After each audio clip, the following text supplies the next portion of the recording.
സുശീല ഇന്ദ്രജിത്തിനെ വിളിച്ചിട്ട് ഫോൺ കാവേരിക്ക് നൽകി. എത്ര തവണ റിങ് ചെയ്തിട്ടും അയാൾ ഫോൺ എടുത്തില്ല. അദ്ദേഹം തിരക്കിലാണെന്ന് തോന്നുന്നു ആൻറ്റി. എനിക്ക് വേണ്ടി ഇത്ര വലിയ സഹായം ചെയ്തു തന്ന ഒരാളോട് നേരിട്ട് നന്ദി പറയണമെന്നുണ്ട് എനിക്ക്.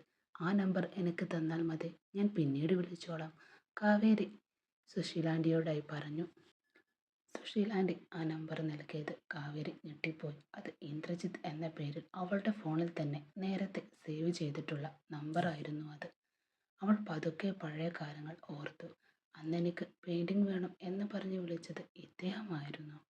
അവൾ ദീർഘശ്വാസം വിട്ടു. ആൻറ്റി, ഇദ്ദേഹത്തെ എനിക്കറിയാം. ഒരിക്കൽ ഒരു പെയിൻറ്റിങ്ങിൻ്റെ കാര്യം സംസാരിക്കാൻ എന്നെ വിളിച്ചിരുന്നു. ഞാൻ തന്നെ അയാളോട് സംസാരിച്ചോളാം. സുശീലാൻ്റി അവളുടെ തലയിൽ തലോടിക്കൊണ്ട് പറഞ്ഞു. നല്ലവർക്ക് എപ്പോഴും നല്ലതേ വരൂ കാവേരി. അതുകൊണ്ടാവാം നിനക്ക് വലിയ അപകടമൊന്നും സംഭവിക്കാതെ തന്നെ ദൈവം നിന്നെ രക്ഷിച്ചതും. ആൻറ്റി, നമ്മൾ എപ്പോഴാണ് ഇവിടെ നിന്നും ഡിസ്ചാർജ് ചെയ്യുക? കാവേരി ചോദിച്ചപ്പോൾ ബോധം വന്നാലുടൻ ഡിസ്ചാർജ് ചെയ്യാമെന്നാണ് ഡോക്ടർ പറഞ്ഞത്. ഞാൻ ഒന്നുകൂടി തിരക്കിയിട്ട് വരാം എന്ന് പറഞ്ഞ് സുശീലാൻ്റി അവിടെ നിന്നും എഴുന്നേറ്റ് റിസപ്ഷനിലേക്ക് പോയി. ഭാരമേറിയ മനസ്സോടെ കാവേരി തൻ്റെ മകളുടെ നെറ്റിയിൽ ഉമ്മ വച്ചു. എൻ്റെ ജീവനിൽ എനിക്ക് കൊതിയൊന്നുമില്ല ദൈവമേ. പക്ഷെ എനിക്ക് എന്തെങ്കിലും സംഭവിച്ചാൽ എൻ്റെ കുഞ്ഞ് അനാഥയാകില്ലേ എന്നോർക്കുമ്പോഴാണ് എനിക്ക് സങ്കടം. അവൾക്കൊരു താങ്ങായി നിൽക്കുന്നത് വരെ എനിക്ക് ആയുസ് തരണേ നീ. അവൾ കുഞ്ഞിനെ മാറോട് ചേർത്ത് പിടിച്ചു. തനുമോൾ അന്ന് പുതിയ ഉടുപ്പായിരുന്നു ഇട്ടിരുന്നത്. മോളെ, ഈ പുതിയ ഉടുപ്പ് ആരാണ് വാങ്ങി തന്നെ? കാവേരി അത്ഭുതത്തോടെ അവളുടെ മുഖത്ത് തലോടിക്കൊണ്ട് ചോദിച്ചു. ഇത് തച്ചു അങ്കിൾ വാങ്ങി തന്നതാ അമ്മേ. ഇന്നലെ ഞാൻ അങ്കിളിൻ്റെ വീട്ടിലായിരുന്നു താമസം. അവിടെ എനിക്ക് ചോക്ലേറ്റ് ഒക്കെ തന്നു. ആ വീട്ടിലെ ബാത്റൂമൊക്കെ നല്ല വലുതാണ് കേട്ടോ അമ്മേ. കുട്ടി നിഷ്കളങ്കമായി കൈകൾ വിടർത്തി കാണിച്ചുകൊണ്ട് പറഞ്ഞു. കാവേരിക്ക് വിശ്വസിക്കാനായില്ല. പരിചയമില്ലാത്ത ഒരാളുടെ വീട്ടിലേക്ക് പോയിട്ട് അവർ നിന്നെ കുളിപ്പിക്കുകയൊക്കെ ചെയ്തോ? യാതൊരു ബന്ധവുമില്ലാത്ത ഒരാൾ എന്തിനാണ് ഇത്രയും റിസ്ക് തൻ്റെ കുഞ്ഞിന് വേണ്ടി എടുക്കുന്നത്? അവൾ മനസ്സിൽ വിചാരിച്ചു. എങ്കിലും തൻ്റെ മക്കളെ അത്രയും സ്നേഹത്തോടെ നോക്കിയ ആ മനുഷ്യനോട് അവൾക്കുള്ളിൽ നന്ദി തോന്നി. പിന്നീട് ഡോക്ടറുടെ അനുവാദത്തോടെ അവർ ഡിസ്ചാർജും ചെയ്തു. സുശീല അവരെ രണ്ടുപേരെയും തൻ്റെ വീട്ടിലേക്ക് കൂട്ടി. കുറച്ച് ദിവസം മോൾ ഇവിടെ വിശ്രമിക്കണം. വെറുതെ ടെൻഷനൊന്നും അടിക്കേണ്ട. നിന്റെ ഒരു ആരോഗ്യം ശരിയാക്കുന്നത് വരെ ഇവിടെ നിന്നാൽ മതി. ഭക്ഷണവും മറ്റും ഞാൻ തന്നെ നോക്കിക്കോളാം. നിങ്ങൾക്ക് എന്ത് ഭക്ഷണമെന്ന് വേണ്ടതെന്ന് പറഞ്ഞാൽ മതി. അയ്യോ, അതൊന്നും വേണ്ട ആൻറ്റി, ഞാൻ തന്നെ ഉണ്ടാക്കിക്കോളാം. ജോലിക്ക് ചേർന്നിട്ട് 3 ദിവസം പോലും ആയില്ല. ഇപ്പോഴേ അവധി എടുത്താൽ ശരിയാവില്ല. തലക്ക് ചെറിയൊരു വേദന ഉണ്ട് എന്നല്ലാതെ വേറെ കുഴപ്പമൊന്നുമില്ല എനിക്ക്. അവൾ കട്ടിലേക്ക് ചാഞ്ഞു കിടന്നുകൊണ്ട് സുശീലാൻ്റിയോടായി പറഞ്ഞു. ശരി മോളെ, എന്ത് വേണമെങ്കിലും എന്നോട് ചോദിക്കാൻ മടിക്കരുത്. സുശീല അവിടെ നിന്ന് പോകുന്നതിന് മുമ്പ് കാവേരിയുടെ ബാഗും സാധനങ്ങളും അവൾക്ക് നൽകി. അപ്പോഴാണ് ബാഗിലിരുന്ന താലി സുശീലാൻ്റിയുടെ കണ്ണിൽ പെട്ടത് തന്നെ. അത് കണ്ടപ്പോൾ അവർക്ക് പഴയൊരു സംശയം വീണ്ടും തോന്നി. വീട്ടിലായിരുന്നപ്പോൾ ഒരിക്കൽ പോലും കാവേരി ഈ താലി ധരിച്ചത് കണ്ടിട്ടില്ല. പക്ഷെ പുറത്തു പോകുമ്പോൾ മാത്രം അവൾ അത് ധരിക്കാറുമുണ്ട്. കാവേരി, ഞാൻ ചോദിക്കുന്നത് തെറ്റായി എടുക്കരുത് മോള്. ഭർത്താവ് ഉപേക്ഷിച്ചു പോയതാണെന്ന് നീ എന്നോട് പറഞ്ഞത്. പിന്നെ എന്തിനാ മോളെ ഈ താലി? പുറത്തു പോകുമ്പോൾ മാത്രമാണ് നീ ഇത് ധരിക്കുന്നത് എന്തിനാ? സുശീലാൻ്റിയുടെ ചോദ്യം കേട്ട് കാവേരി സ്തംഭനായി നിന്നു. അവളുടെ കണ്ണുകൾ നിറഞ്ഞു. സാരമില്ല മോളെ, നിനക്ക് ബുദ്ധിമുട്ടാണെങ്കിൽ പറയണ്ട, അവരും പറഞ്ഞു. കാവേരി കണ്ണു തുടച്ചുകൊണ്ട് പറഞ്ഞു. നിങ്ങൾ എനിക്ക് വേണ്ടി ഇത്രയൊക്കെ ചെയ്തു തന്നു. നിങ്ങളോട് കള്ളം പറയണ്ടില്ലെന്ന് എനിക്ക് തോന്നുന്നു. സത്യം പറഞ്ഞാൽ എൻ്റെ വിവാഹം കഴിഞ്ഞിട്ടില്ല ആൻറ്റി. സുശീല അമ്പരപ്പോടെ അവളെ നോക്കി. അതെ ആൻറ്റി, ഞാൻ അവനെ ഒരുപാട് സ്നേഹിച്ചിരുന്നു.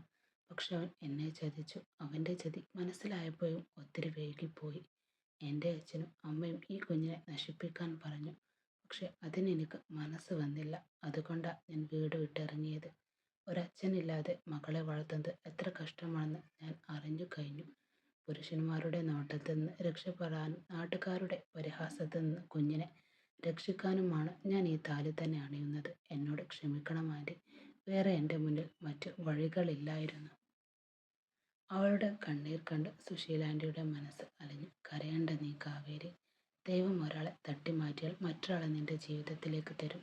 നിന്റെ ജീവിതത്തിലും ഒരു വെളിച്ചം വരാതിരിക്കില്ല. അവർ അവളെ കെട്ടിപ്പിടിച്ച് ആശ്വസിപ്പിച്ചു.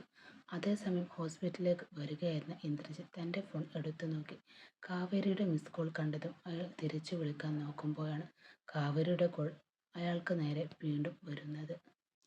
ഹലോ, ഹലോ, ഞാൻ കാവേരിയാ സംസാരിക്കുന്നത്, അവൾ വിറയലോടെ അവനോട് പറഞ്ഞു. കാവേരി എന്ന് പറഞ്ഞ ആ ആർട്ടിസ്റ്റ് കാവേരിയാണോ?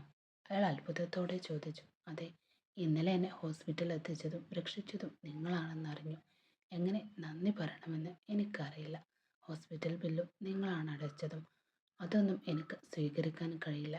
ബില്ല് എത്രയാണെന്ന് പറഞ്ഞാൽ ഞാൻ തന്നെ പണമടച്ചു തരാം. അഭിമാനിയായിക്കൊണ്ട് തന്നെ അവൾ അവനോട് പറഞ്ഞു.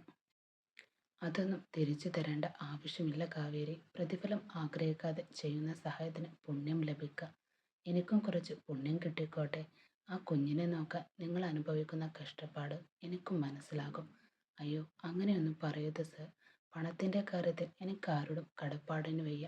നിങ്ങൾ എപ്പോഴാണ് ഒന്ന് നേരിട്ട് കാണുക? പണം ഞാൻ കൈമാറാം, അവൾ അവനോട് നിർബന്ധിച്ച് ചോദിച്ചു. ശരി, അത്രയ്ക്കും നിർബന്ധമാണെങ്കിൽ ഒരു കാര്യം ചെയ്യൂ. ആ പെയിൻറ്റിങ് എനിക്ക് വേഗമൊന്ന് തീർത്ത് തരൂ. അതിൻ്റെ വിലയിൽ നിന്ന് ഹോസ്പിറ്റൽ ബില്ല് കുറച്ചാൽ മതി. അപ്പോഴെല്ലാം ശരിയായില്ല. അയാൾ ചിരിച്ചു.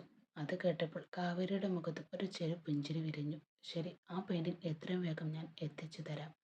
പിന്നെ ഒരു കാര്യം കൂടി, എനിക്ക് മോളോടൊന്ന് സംസാരിക്കാൻ പറ്റുമോ കാവേരി? അയാൾ ചോദിച്ചു. ഒറ്റ ദിവസം കൊണ്ട് അയാൾ ആ കുഞ്ഞുമായി അത്രയ്ക്ക് അടുത്തു കഴിഞ്ഞു. ഇന്നലെ രാവിലെ എഴുന്നേറ്റപ്പോൾ മുതൽ അയാൾക്ക് ആ കുഞ്ഞിനെ മിസ് ചെയ്യുന്നുണ്ടായിരുന്നു. കാവേരി കുഞ്ഞിനെ വിളിച്ചു. മോളെ, ഇതാ നോക്കിയേ, ആരാ വിളിക്കുന്നതെന്ന്.